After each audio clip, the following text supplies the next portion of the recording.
Welcome to Stony Island. You in here with your boy Stony James, chilling in the upper room.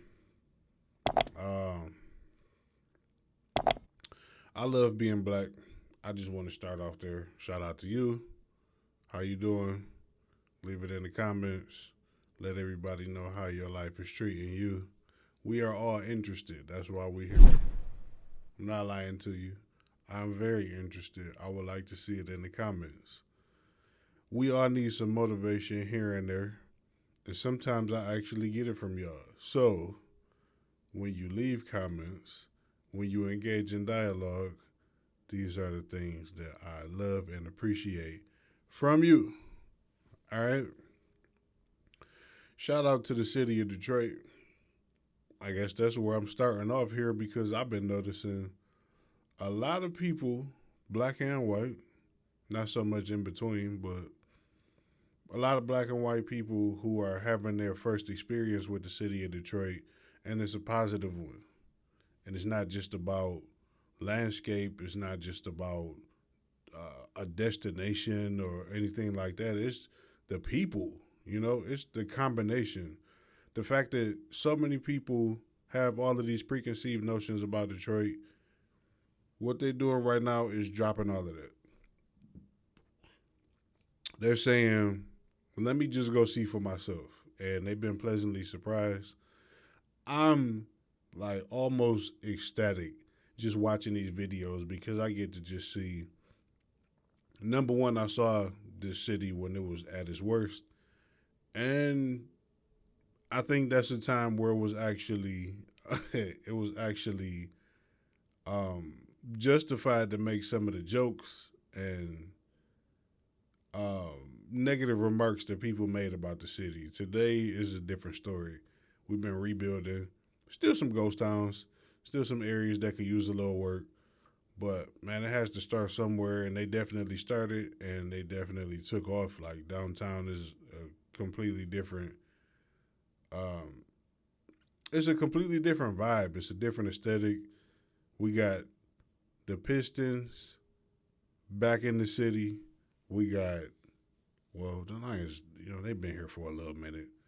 When I was younger, it was in Pontiac, at the Pontiac Silverdome, but, they built Ford Field. You had Comerica right over there. And so what was missing was having the Pistons here and having them play out on Auburn Hills. It was a cool stadium, arena, or whatever, but it's nothing like having that hometown experience. So the fact that we got Little Caesars Arena here and all the other events that's taking place down there, I love the fact that so much effort. I shout out to Dan Gilbert and Mike Ilitch and all the people with the big money that came in and just dropped the bag off and said, build. And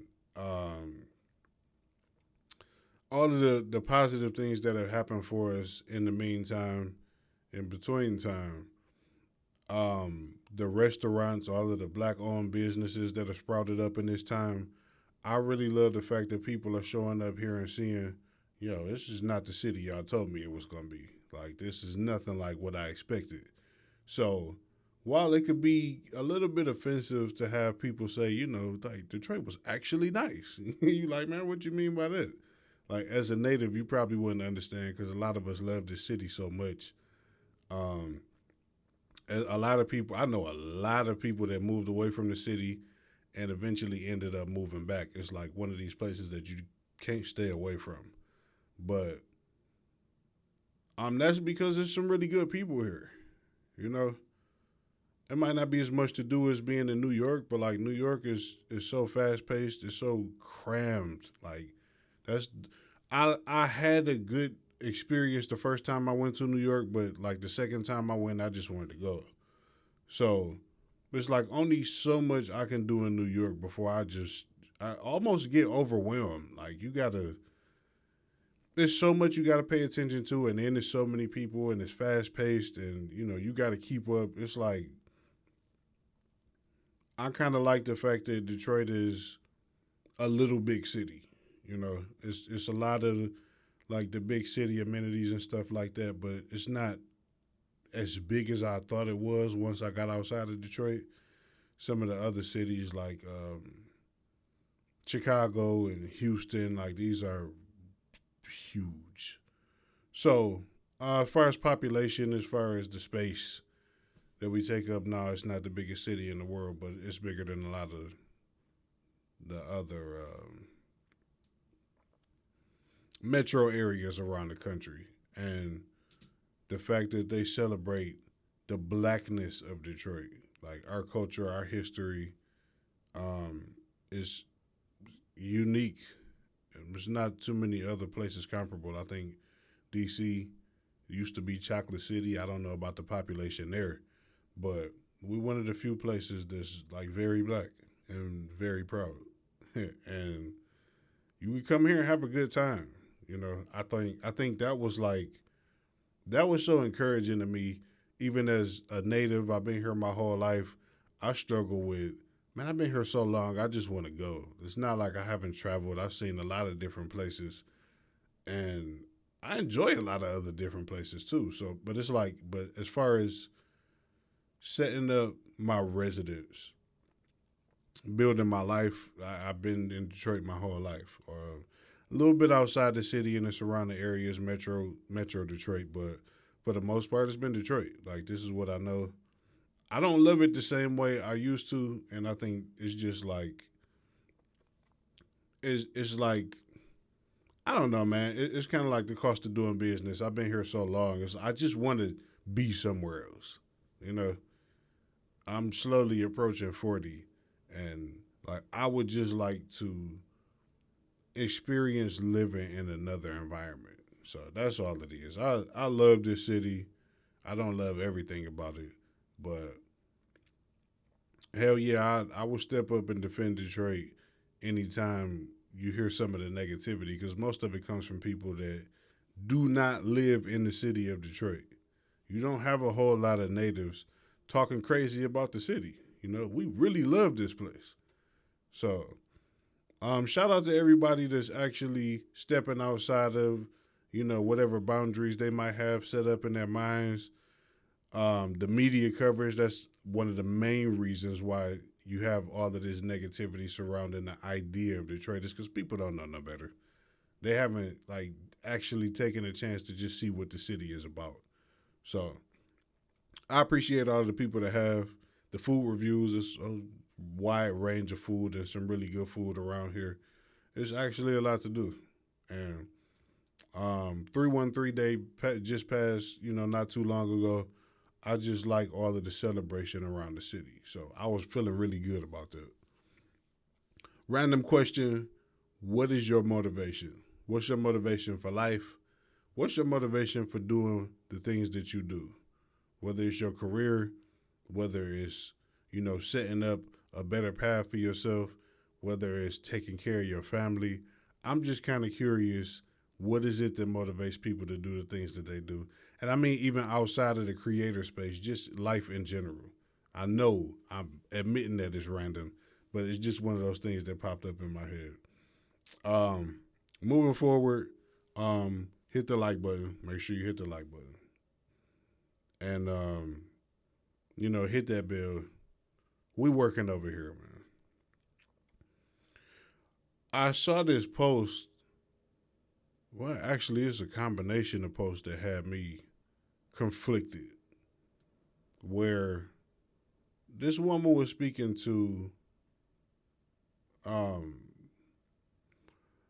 the way that black people kind of respond in the white society and how we do things out of just the sheer comfort of white people.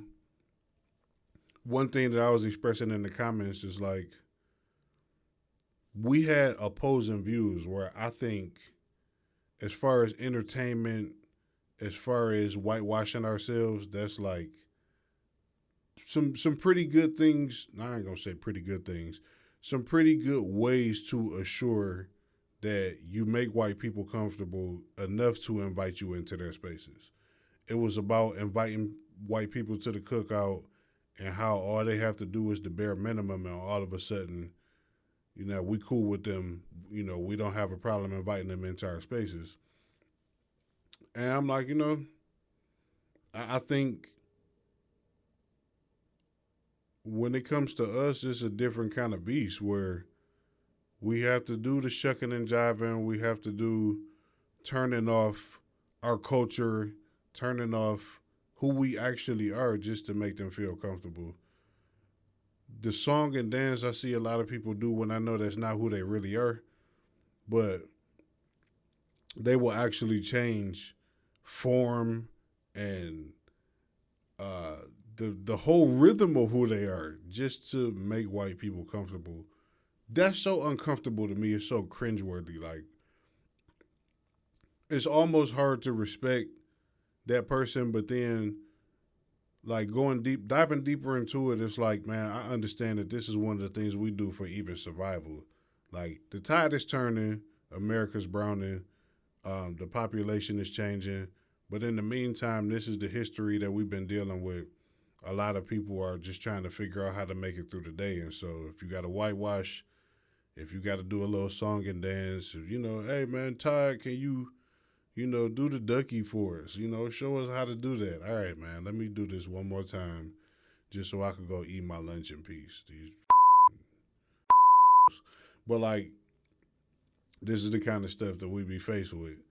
Um, yeah, so I saw that I felt like it was an opportunity to kind of educate her on like this is what people do just to survive. I'm not excusing it. I don't like it. And actually, I'm at the point in my life where I'm over it. I can say that maybe there was a time in my life where I was admitting that I was willing to go so far. I was willing to go so far in terms of the whole idea of being a professional. In this professional space, there's a way you conduct yourself, there's a way you conduct business. And now I'm really, I guess, stubborn. Like, I'm more just settled into being who I am, take it or leave it. Like it, love it, hate it. I'm not really concerned about which one you choose. I just know this is who I am and this is who I will be. And I'm actually taking that stance not only with white people, but with my people too. Because I had the experience of being ahead of the curve when it came to education, um, pronunciation, enunciation, my understanding of vocabulary in general. People take that as, are you trying to be white? And it's like, nah, I was just curious. Like, I had a mother that really got to the point where she made me self sufficient. She made me the kind of person where I will go find the answer for myself. Because I always had questions. I was always asking her, what does that mean? What is this? What is that? And she went from answering the questions to telling me to go look it up. You got encyclopedias, you got dictionaries. Like, go look it up for yourself. Check it out. And I think that made me even more the person that I was meant to be because, all right, now I know how I don't even have to depend on another person. I know how I can kind of satisfy my curiosity because I know where to go. Now we got the internet, so it's all here, but I grew up as the kind of child that was naturally curious and I wasn't going to be satisfied until I got the answer. So, yes, I read the dictionary. I won spelling bees. I did all of that stuff. And I noticed that as I got older, just being in this environment, one of the negative things that came out of it was like this street culture that we praise that I've never been able to understand. I don't understand why we celebrate these negative aspects of life. Like it doesn't have to be this way. Where does this where does this motivation come from to celebrate and promote the absolute worst? I consider that the absolute worst. I've never been able to. I know I learned different ways to move within it where, I'm not standing out as much as I could, but I think I'll always stick out like a sore thumb as soon as I start speaking. Um, the words I use, diction, all that kind of stuff, like, there's a certain way that I speak when I'm comfortable. That's one thing. But naturally, just from the education, some of it that I got on my own, like self motivated education, not so much what I got in school, but it's there. You know, I will not be able to hide for too long. If I try to go in the corner and be quiet, that just makes people curious. So sometimes I just like to come out with it. I've been more of myself today and yesterday, but that space in between was me just trying to figure out like where do I fit in this world. So I'm pretty sure there's people out there that can relate. Some people have made a complete turn where they're almost unrecognizable from maybe the person that you knew before. And some of that is all about survival. But no, another one of those things where I got to be able to look in the mirror. I got to respect myself. And if I don't respect what I'm doing, then I need to stop. So shrinking myself, playing it off like I'm less intelligent than I really am, like all of that stuff is out. It's out the window. It's boiled up. It's thrown in the trash can. Like I have no use for that in my life. It was actually a time where, like, playing this safe and downplaying myself was, I think, necessary. I'm not even actually sure if I could go back and play it all over again and just be myself through the whole process. I wonder how that would have been. I know a lot of people know me for being pretty authentic. That was one of the times in my life where I wasn't. And even in thinking about it, I just go like you was a sucker. That's how I talk to myself when I think about some of the things that I put myself through. You know, it's less about somebody else. It's more about myself because I know how strong I was in the face of so-called peer pressure. This is what we doing out here, man. In high school, we had people gay bashing, bum bashing, just going around beating up people because they homeless. And I seen karma come for people in the moment where it's like, yeah, that's what you get because you shouldn't be out there doing that anyway. You know, it sounds stupid. It sounds ridiculous. Why would you do that when you had those people out there doing it? And people succumb to that pressure. People decide, man, you know what? Like, I'd rather just go ahead and do it than have them making fun of me, you know, or talking about me, whatever, you know. For the most part, I was pretty good at not worrying about what people thought of me. I've really been good in my life about just marching to the beat of my own drum. But again, I have to admit there was a point in my life where I actually tried to do the dance. And I just realized, like, it don't work for me.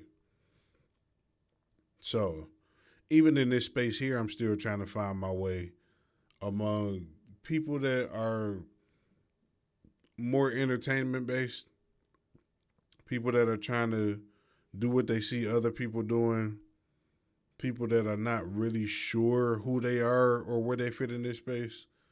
It's like, I know who I am. I've always known. So then the challenge for me is just to be diligent and wait it out and have the people that are supposed to be here show up. I got to put in the work. I got to go harder. I got to make sure that I'm putting my work out there so that those people can find me. Okay, there's some like-minded people out there. And again, I understand that this is the slow burn because it's not slapstick, it's not comedy, it's not world star. Man, I'm just talking about substance, real life stuff, you know, self-improvement, accountability, like all of the stuff that's just not sexy to a lot of people, man. You rather brush past that and find something to laugh at, some drama, something controversial. Like I'm not really into that.